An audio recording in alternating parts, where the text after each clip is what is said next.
जय हिंद दोस्तों। कैसे हैं आप लोग? दोस्तों क्या हो कि अगर आप सुबह उठे और एक ट्रिप पे चले जाएं और जब आप ट्रिप पे पहुंचे तो आपको पता चले कि आप उस ट्रिप पे पहले भी आ चुके हैं और कुछ देर बाद आपको उसी ट्रिप पे अपना डुप्लीकेट मिल जाए तो उसको देखकर आपको कैसा लगेगा? आज की जो कहानी है वो आपका दिमाग घुमा देगी क्योंकि इस मूवी की कहानी बहुत ज्यादा कॉम्प्लेक्स है और आपको बेहद पसंद आएगी। तो आप इस वीडियो को अंत तक जरूर देखिएगा। फिल्म की स्टार्टिंग में हम जेस नाम की एक औरत को देखते हैं जो कि अपने बेटे के साथ थी और वो उसे गले से लगाए हुए थी। घर के अंदर उसका बेटा ड्राइंग कर रहा होता है और तभी उसके कलर्स अचानक से गिर जाते हैं और जेस जब उन्हें साफ कर रही होती है तो अचानक से उसकी बेल बजती है। जब वो दरवाजा खोलती है और बाहर जाती है तो उसे वहां पर कोई भी नहीं मिलता और वो अपने पड़ोसी से भी इस बारे में पूछती है तो उसका पड़ोसी उससे कहता है कि उसने यहाँ पर किसी को नहीं देखा।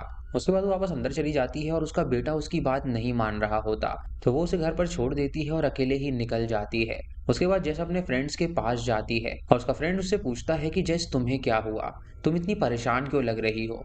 तो जेस उसे कुछ भी नहीं कहती और बोट में चली जाती है। दरअसल उस बोट का नाम ट्रायंगल होता है और इस बोट में जेस के साथ उसके और भी बहुत सारे फ्रेंड्स होते हैं। बोट में चढ़ते ही जेस सो जाती है और वहां पर उसको एक ड्रीम आता है। वो देखती है कि वो एक बीच पर है लेकिन तभी वो डर के उठ जाती है। तभी उसकी फ्रेंड उसके पास आती है और उससे पूछती है कि जेस तुम्हें क्या हुआ? तो कहती है कि उसने कोई बुरा सपना देखा है जिसकी वजह से उसकी नींद खुल गई। दूसरी तरफ हम जेस के फ्रेंड ग्रेग को देखते हैं। उसके बाद उसका फ्रेंड आता है और उससे पूछता है कि जेस अकेले ही यहाँ पर आ गई है। तो ग्रेग उससे कहता है कि उसने सुना था कि जेस का बेटा आज स्कूल गया है लेकिन दरअसल आज तो संडे है तो वो स्कूल कैसे गया होगा? ग्रेग का फ्रेंड कहता है कि तुम्हें इससे क्या लेना देना, तुम अपने काम से काम रखो। थोड़ी देर बाद उनके शिप की तरफ एक बड़ा सा तूफान आता है जो कि काफी भयानक था जिसकी वजह से उनका कांटेक्ट टूट जाता है। अब वहां पर बहुत बड़ा तूफान आ गया था इसीलिए वो अपने शिप से बचने की कोशिश इस तूफान से बचने के लिए वो लोग बहुत ज्यादा कोशिश करते हैं और उनका शिप बच नहीं पाता और वो तूफान में डूब जाता है। लेकिन उन लोगों ने लाइफ जैकेट्स पहले ही पहन रखी थी, इसी वजह से वो लोग बच जाते हैं और पानी में ही तैरने लगते हैं। तभी उन्हें अपनी तरफ एक बड़ी सी शिप आती हुई नजर आती है और ये देखकर वो काफी ज्यादा खुश हो जाते हैं। ये लोग तुरंत शिप के अंदर चले जाते हैं मगर अंदर कोई भी मौजूद नहीं था और पूरा शिप बिल्कुल ही खाली था और ये देखकर ये सभी लोग काफी ज्यादा हैरान थे। अब जैसे जब उस शिप को देख रही होती है तो वो ग्रेग से कहती है कि उसे लग रहा है कि शायद वो यहाँ पर पहले भी आ चुकी है। तभी जिसके बाकी दोस्त वहां पर एक पिक्चर देखते हैं और उस फोटो में इसी शिप की फोटो थी और उसके साथ एक किंग की भी फोटो लगी हुई थी जिसके नीचे ये लिखा था कि उस किंग ने मौत के देवता से अपनी जिंदगी वापस मांगी थी और वो इमॉर्टल होना चाहता था इसीलिए वो हमेशा के लिए इसी दुनिया में रहना चाहता था। मौत के देवता ने कहा कि तुम एक बड़े से पहाड़ पर एक बहुत बड़ा पत्थर लेकर जाओ और अगर तुमने ऐसा कर दिया तो तुम इमॉर्टल हो जाओगे। वो किंग जब उस पत्थर को ले जा रहा था तो बार बार वो पत्थर नीचे गिर रहा था और वो बार बार कोशिश करे जा रहा था और ये तब तक होता रहेगा जब तक उसे अपनी गलती का एहसास ना हो जाए। ये कहानी पढ़ के वो सभी हैरान हो जाते हैं और तभी अचानक उन लोगों को वहां पर कुछ गिरने की आवाज आती है। जब जेस का फ्रेंड वहां पर जाकर चेक करता है तो उसे वहां पर जेस की कुछ चाबियां मिलती हैं जिसे देखकर जेस काफी ज्यादा हैरान हो जाती है और वो उनसे कहती है कि शायद वो यहाँ पर पहले भी आ चुकी है। उन्हें लगता है कि शायद उनकी दोस्त जो खो गई है वो वापस शिप में आ गई है, इसीलिए वो लोग उसे ढूंढने लगते हैं। लेकिन वो एक रूम में पहुंचते हैं जहाँ पर ढेर सारा खाना रखा हुआ था और उसे देखकर ऐसा लग रहा था जैसे कि ये सब किसी का प्लान हो। जेस फ्रेंड जब उससे टाइम पूछता है तो जेस उसे बताती है कि अभी 8:30 हो रहे हैं लेकिन तभी वो नोटिस करती है कि उसकी घड़ी एक जगह पर रुकी हुई है। तभी जैसे कोई नजर आता है जिसे देखकर वो हैरान हो जाती है और जैसा और ग्रेग जब एक रूम में बात कर रहे होते हैं तभी अचानक उन्हें एक रूम से कुछ आवाज आती है। उसके बाद जब ये उस आवाज के पीछे जाते हैं तो वो बाथरूम में पहुंचते हैं जहाँ पर आईने पर खून से लिखा हुआ था कि थिएटर में चले जाओ। अब मैसेज पढ़ के ग्रेग तुरंत उस थिएटर के अंदर चला जाता है लेकिन जेस वहां से जाने से डर रही थी इसीलिए वो वापस आ जाती है। लेकिन तभी जेस नोटिस करती है कि उस रूम में जो फ्रेश खाना रखा हुआ था वो सब खराब हो चुका है, माने कि वो कई दिनों से वहां पर रखा हुआ हो। और उसके जो दो फ्रेंड इस रूम में रुके हुए थे वो भी वहां से गायब हो गए थे। तभी वहां जेस का एक फ्रेंड आता है जिसके शरीर पे ढेर सारा खून लगा हुआ था और वो तुरंत जेस को देखकर उसका गला दबाने लगता है। जेस अपनी प्रोटेक्शन के लिए उस पर अटैक करती है जिससे उसकी मौत हो जाती है। तभी जेस को एक बुलेट चलने की आवाज आती है लेकिन जब भी थिएटर में पहुंचती है तो वो देखती है कि इसके दो फ्रेंड्स वहां पर मौजूद हैं लेकिन ग्रेग को किसी ने शूट कर दिया है जिसकी वजह से उसकी मौत हो गई थी। उसकी वो फ्रेंड उठती है और उससे लड़ने लगती है और उसे कहती है कि ग्रेग ने उसे बताया कि उसने ही उसे गोली मारी है। जैसे सुन के हैरान हो जाती है और सोचने लगती है कि आखिर वो ऐसा क्यों कहेगा क्योंकि उस वक्त तो वो उस रूम में गई थी क्योंकि उस थिएटर में वो अकेला था और वो उसके साथ थी ही नहीं। तभी उसका फ्रेंड उससे कहता है कि उसने ही उन लोगों से कहा था कि वो यहाँ पर आ जाएं क्योंकि ग्रेग यहाँ पर अकेला था और उसने ही उन दोनों को यहाँ पर भेजा था। जैसे सुन के हैरान हो जाती है और सोचने लगती है कि आखिर उसने ऐसा कब कहा। तभी वहां पर एक किलर आ जाता है जो कि उसके दोनों फ्रेंड्स को शूट करके मार डालता है और ये देखकर जेस काफी डर जाती है और वहां से भागने लगती है। भागते हुए जेस को एक कुल्हाड़ी नजर आती है तो वो उसे अपने प्रोटेक्शन के लिए रख लेती है। तभी वो किलर उसके पीछे आता है और उस पे अटैक करने के लिए जाता है, लेकिन जैसे उसके अटैक से बच जाती है और उससे लड़ने लगती है। जैसे उससे पूछती है कि आखिर वो कौन है और वो क्या चाहता है, लेकिन वो किलर उससे कहता है कि वो सबको जान से मार डाले, क्योंकि अगर वो ऐसा करेगी तभी वो घर जा पाएगी, और अगर वो ऐसा नहीं करती है तो वो भी फँस जाएगी। ये कहते ही वो किलर तुरंत शिप के नीचे कूद जाता है। जैसे देखकर हैरान हो जाती है और सोचने लगती है कि आखिर वो कातिल ऐसा क्यों कह रहा था। तभी जैस को समुद्र में से आवाज़ आती है, और जब वो वहाँ पर देखती है तो उसे वही शिप नज़र आती है जिस पे उसके फ्रेंड्स और वो आए थे, और वहाँ पर उसके फ्रेंड्स और वो भी उसे नज़र आ रहे थे। जैसे देखकर हैरान हो जाती है और सोचने लगती है कि आखिर ऐसा कैसे हो सकता है। जैसे देखकर समझ गई थी कि शायद वो किसी टाइम लूप में फंस गई है। तभी वो पास्ट को देख पा रही है जो कि ठीक उसके सामने हो रहा था। तभी उसके फ्रेंड शिप के अंदर आ जाते हैं, और जो प्रेजेंट वाली जेस होती है वो भी अंदर ही छुपी हुई थी, जो कि उन्हें छुपकर देख रही थी। यानी दोस्तों, पहले उन लोगों ने जब आवाज़ें सुनी थी और किसी को देखा था, वो कोई और नहीं, वो जेस की ही आवाज़ थी और उसको ही उन्होंने देखा था। जेस की चाबी वहाँ पर नीचे गिर गई थी, जिसकी वजह से पास्ट वाली जेस को वो चाबी मिली थी। वो भागते हुए उस रूम में पहुँचती है जहाँ पे वो पास्ट वाली जेस को देखती है, जिसे देखकर वो घबरा जाती है और भागने लगती है। और पहले जेस ने उसे देख लिया था तो वो लोग आगे बढ़ते हैं। उसका एक फ्रेंड प्रेजेंट जेस से मिला भी था और जेस ने उसे सारी बात बता दी थी कि कैसे वो लोग टाइम लूप में फंस गए हैं। लेकिन वो बंदा जेस की बात सुनने को तैयार नहीं था, जिसकी वजह लेकिन उस बंदे को जेस की बात सुन के ये लगा था कि वो पूरी तरह पागल हो गई है। तभी जेस गुस्से में आके उसको धक्का दे देती है, जिसकी वजह से उसका सर एक रॉड में जा लगता है और उसके सर से खून निकलने लगता है और वो काफी इंजर्ड हो जाता है। तभी जेस भागकर एक रूम में आती है और वहां पर उसे ढेर सारे पेपर्स मिलते हैं, जिसमें ये लिखा हुआ था कि सबको जान से मार डालो, यही एक रास्ता है यहाँ से बाहर निकलने का।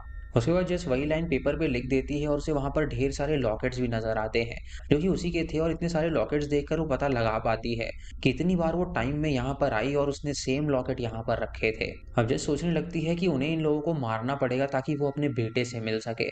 उसके बाद वो एक शॉटगन लेती है और सबको मारने के लिए चली जाती है। तभी उसका दोस्त उसके सामने आ जाता है, जो कि काफी ज्यादा इंजर्ड हो गया था, और जैसे उसे मारने के लिए जाती है तो वो उसे शूट नहीं करती। लेकिन तभी वो पास्ट वाली जेस को देखती है, जो कि उसी रूम में थी और वो अपने फ्रेंड्स के साथ थी। तभी वो छुप जाती है और सामने आकर उस जेस को मारने की कोशिश करती है। पास्ट की जेस जब फ्यूचर जेस को देखती है तो वो बहुत ज्यादा हैरान हो जाती है, और वो उस कपल को अपने साथ ले जाती है और उनसे कहती है कि वो जेस पे बिल्कुल भी ध्यान ना दे। उसी रूम में वो एक नाइफ निकालती है और उन दोनों को स्टैब कर देती है, जैसे कि जेस का वो फ्रेंड मारा जाता है। लेकिन उसकी गर्लफ्रेंड काफी जख्मी थी, जिसकी वजह से वो रेंगते हुए कंट्रोल रूम में पहुंच जाती है और रेडियो को ऑन करके वो मदद मांगने लगती है और कहती है कि वो औरत उन्हें मार रही है।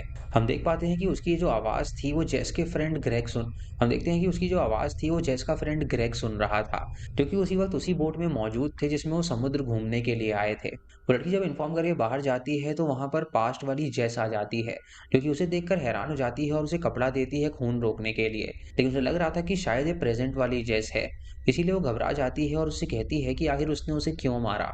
तभी वो रेंगते हुए आगे जाने लगती है और वो उसे रोकने की कोशिश करती है, लेकिन तभी जैसे अपने सामने अपनी दोस्त की ढेर सारी डेड बॉडीज देखती है, जिसे देखकर वो हैरान हो जाती है और वो समझ जाती है कि ये एक बार नहीं बल्कि कई बार मर चुकी है। तो उसे सब इसीलिए हो रहा था क्योंकि उसने पैटर्न तोड़ने की कोशिश करी थी, और अगर वो टाइम लूप का पैटर्न तोड़ने की कोशिश करता है तो उसके साथ ही यही होता है। तभी वहां पर वो जेस आ जाती है और दोनों जेस के बीच में लड़ाई होने लगती है, और जो पास्ट की जेस होती है वो तुरंत उसे पानी में गिरा देती है, जिसकी वजह से अब इस शिप पे सिर्फ एक ही जेस बची हुई थी।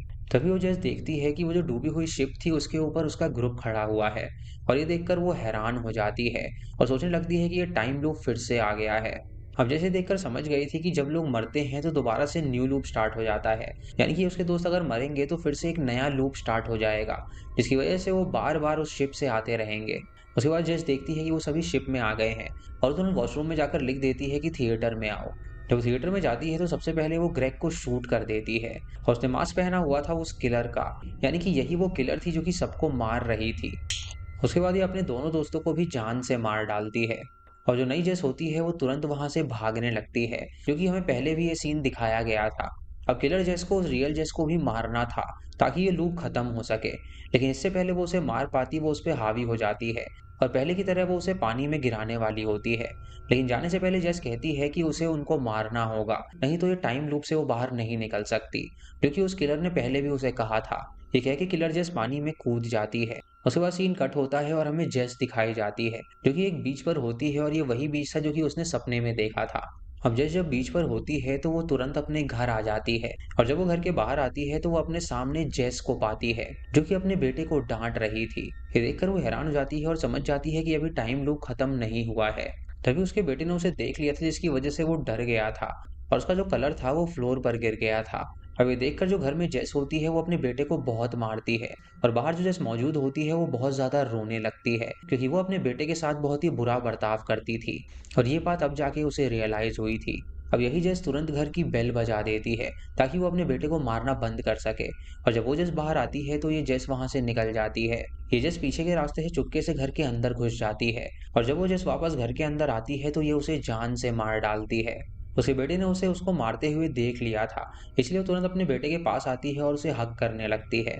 अब जो रियल जेस होती है वो पुरानी जेस की डेड बॉडी को अपनी कार में रखती है और अपने बेटे को वो गाड़ी में बैठाती है और उस गाड़ी को लेकर वहां से जाने लगती है। जब वहां से जा रही होती है तो रास्ते में एक बर्ड आती है जो कि उसकी कार से टकरा जाती है, जिससे कि उस बर्ड की मौत हो गई थी।